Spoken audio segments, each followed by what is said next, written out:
Indonesia, the scene of two of the 20th century's epic slaughters, may be on the verge of a return to army rule at the hands of its most notorious general. General Prabowo Subianto, a longtime U.S. protege implicated in the country's massacres, once mused about becoming a fascist dictator and is now a serious threat to assume the presidency. Those are the opening two paragraphs of a new article in The Intercept by the award-winning journalist Allan Nairn, who spent decades covering Indonesia and the country it occupied for a quarter of a century, East Timor. Allan is joining us now from Jakarta, the capital of Indonesia, ahead of Wednesday's election in Indonesia. Welcome back to Democracy Now!, Allan. Why don't you start off by just laying out the scene of what's about to happen tomorrow and who exactly Prabowo is? Well, General Prabowo is the most notorious massacre general in Indonesia, and he's also the general who was closest to the U.S. as he was carrying out his mass killings, abductions of activists, and systematic tortures. He was also the son-in-law of the former dictator of Indonesia, Jenderal Suharto. Prabowo described himself to me as the American's fair-haired boy. He mused about becoming a fascist dictator. He told me Indonesia is not ready for democracy. And he described in detail how he received training from the U.S. at Fort Benning and Fort Bragg. How when in 1998 Suharto was falling and he, Prabowo, was in the process of kidnapping activists, he was in regular consultation with the U.S. Defense Intelligence Agency. In fact, Prabowo told me that he reported to the U.S. DIA at least once a week. He also described how under a Pentagon program known as JCET, Joint Combined Exchange and Training, he, General Prabowo, brought fully armed troops into Indonesia on at least 41 occasions. And Pentagon documents back up Prabowo's account. According to the general and those Pentagon documents, while the U.S. troops were in Indonesia, after, as the Pentagon put it, Prabowo opened the door to them, they started doing reconnaissance and making plans, contingency plans, for a possible future U.S. invasion of Indonesia, as Prabowo put it to me, for the invasion contingency. So these armed U.S. troops, which Prabowo brought in to Java and Sumatra and other places in Indonesia, were laying the groundwork for a future U.S. invasion if the U.S. chose to do that. This is particularly interesting since Prabowo styles himself, as he's running for president now, as a nationalist. And he attacks anyone who opposes him as an antek asing, a foreign lackey, when in fact he is the one who was closest to the U.S., who was helping the U.S. plan for an invasion, and who in more recent years helped to kill a workers' rights lawsuit against Freeport-McMoRan, the American mining giant, which is stripping the hills and forests of de facto occupied West Papua. And he is the general, most importantly, who led many of the massacres in East Timor after the Indonesian army invaded with the green light from President Gerald Ford and Henry Kissinger. In one case, in the village of Kraras, Prabowo and his forces killed hundreds of fleeing civilians. He later was involved in other massacres and directing assassinations of political activists in Aceh and West Papua. And now he may be on the verge of assuming the presidency.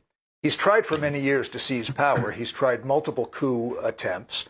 But this time he has the backing of the incumbent government, the incumbent civilian president, Joko Widodo Jokowi, and the state apparatus is being put behind General Prabowo.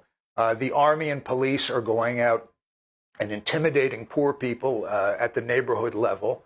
telling them that if they don't vote for Prabowo, the authorities will know about it and they'll be in trouble.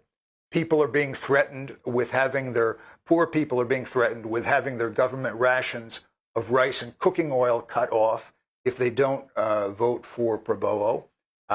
Academics who recently spoke out against this use of state power to push this general into office are now being visited and intimidated by the police. And last Wednesday, there was a meeting that included Army generals and intelligence officials, where they discussed a plan to, if necessary, do voter fraud to push General Prabowo over the 50% threshold he will need in order to win in tomorrow's election. It's a three-candidate election, and if he gets over the 50% threshold and gets a sufficient number of votes in the provinces outside Java, he will automatically become the president-elect. And the plan that was discussed at that meeting among those senior military and intelligence officials was that there was an existing plan to do fraud, if necessary, to push the general over that threshold and impose him on Indonesia as their new president, really their new ruler. Allan, I wanted to ask you, you mentioned that the incumbent president, Joko Widodo, is backing Prabowo. How do you explain this change since he defeated the general in two previous elections and once talked about actually holding him on trial for war crimes? Right. It's a very important question, and it has a lot of Indonesians outraged. When Jokowi defeated Prabowo the first time around in 2014, he, the incumbent president, the civilian Jokowi, had the support of many massacre survivors and human rights activists. And they did, internally, the Jokowi government did talk about putting General Prabowo and other generals like General Wiranto and General Hendro Priyono on trial for war crimes. I've been publicly calling for that for years, and also calling for their U.S. sponsors to be tried for war crimes. And in fact, in the early years of the Jokowi administration, I met with some of his advisors in the palace and discussed this with them. And what they kept saying was, yes, yes, but it will take time. This is very dangerous. We have to go slowly. But they said that that was the direction they were moving in. However, they never got there. They never even attempted to stage the trials. And then in 2019, after Jokowi defeated General Prabowo for the second time, Prabowo staged the latest of his many coup attempts by backing street riots that involved mass looting and burning in Jakarta.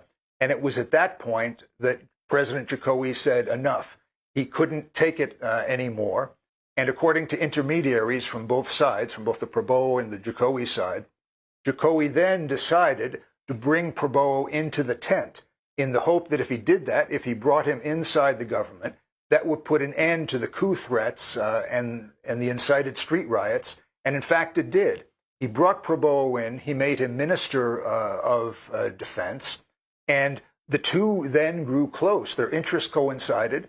Jokowi, the president, became increasingly wealthy. Prabowo backed the Indonesian military policy of killing civilians in de facto occupied West Papua, where there is strong sentiment for independence. And this time around, when this next round of elections was coming up, the incumbent civilian president Jokowi decided he wanted to try to extend his own term, even though there's a two-term limit, as in the United States. He looked into options for maybe getting a third term or maybe postponing the elections, but he wasn't able to pull those off.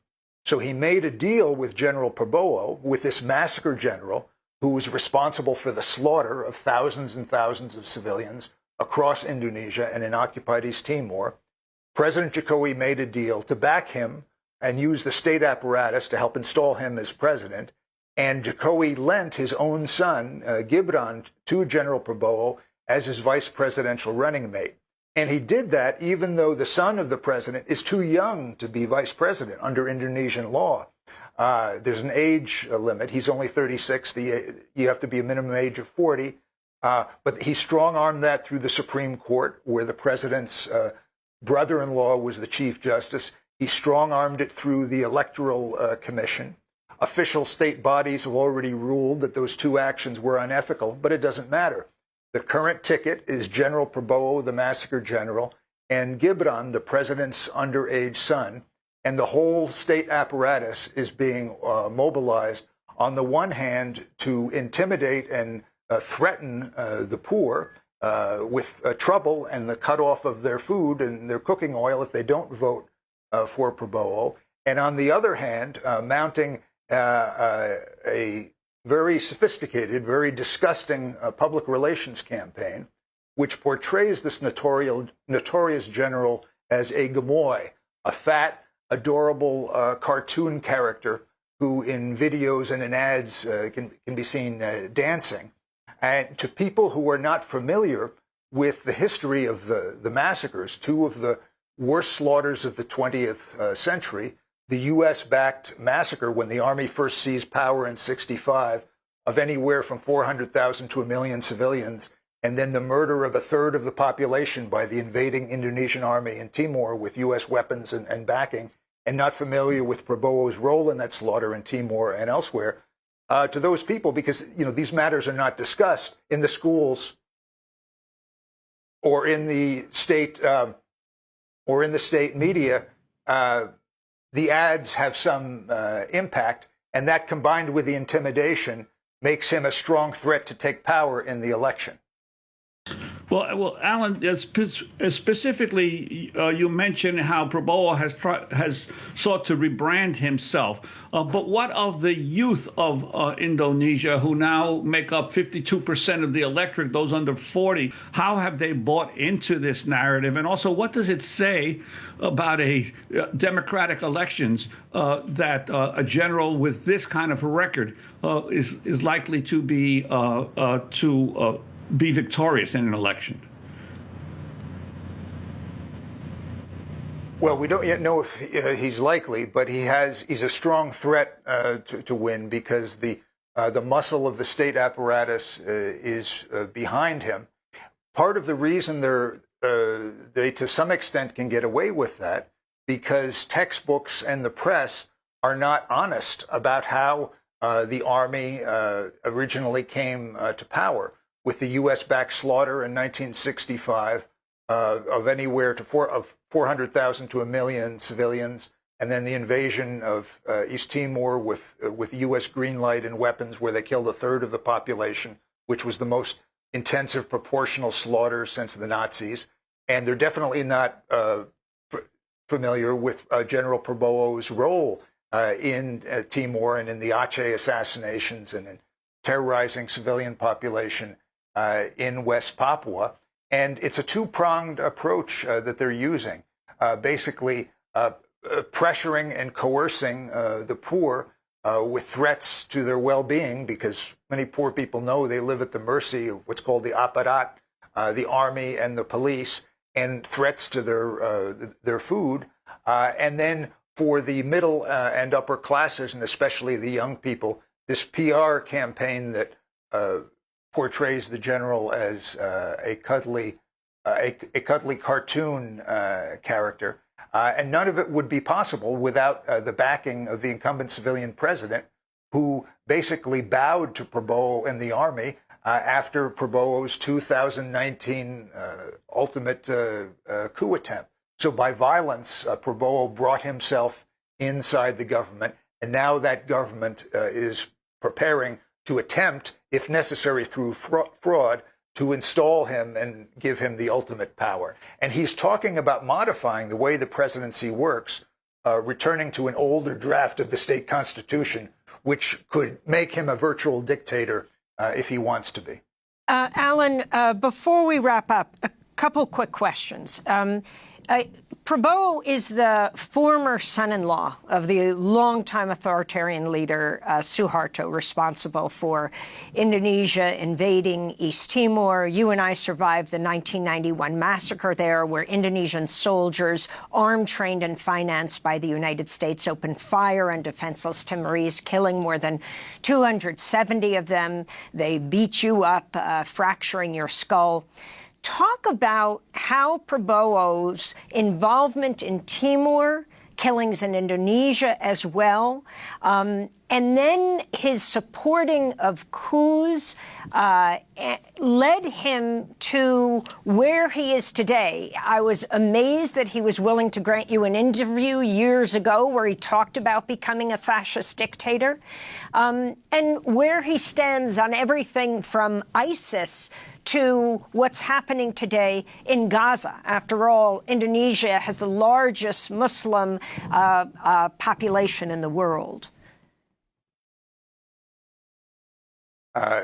Yes, well, I met with him twice in 2001, and I was meeting with him because I was investigating two particular murders of civilians, and I wanted to find out what he knew about them. And I think possibly he enjoyed speaking to an adversary. But regarding the Santa Cruz massacre in Timor that we survived, Prabowo said to me that was an imbecilic operation. And he objected to it, not because of the hundreds of Timorese the army slaughtered, but because they did it in front of us.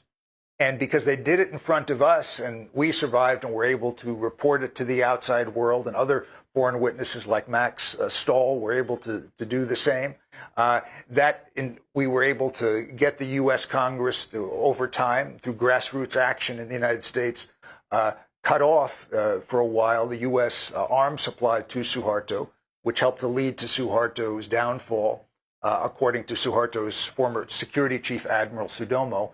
So Suharto said that was imbecilic. He said, you don't do it in front of outside witnesses. You do a massacre in an isolated rural village where no one will ever know about it.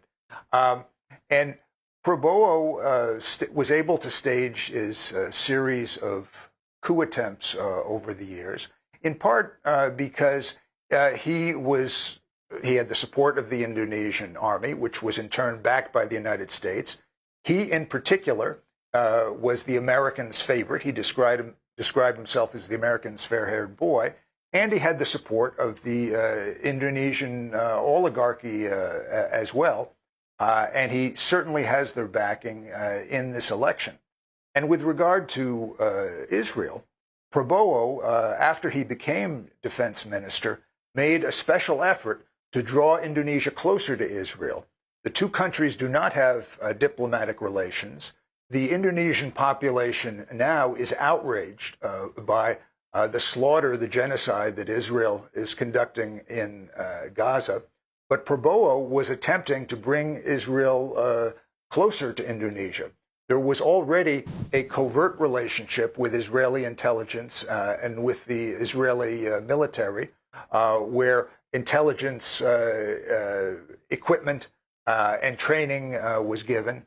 And Prabowo started working with Trump and later Biden to attempt to bring the two countries together, similar to what other predominantly Muslim countries did under the Abraham Accords.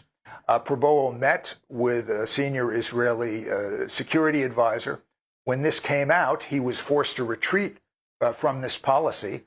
And at this moment, the Indonesian government and Prabowo are posing as if they oppose what Israel is doing. But if he becomes president, there's a very good chance that those relations will grow even closer and perhaps be formalized.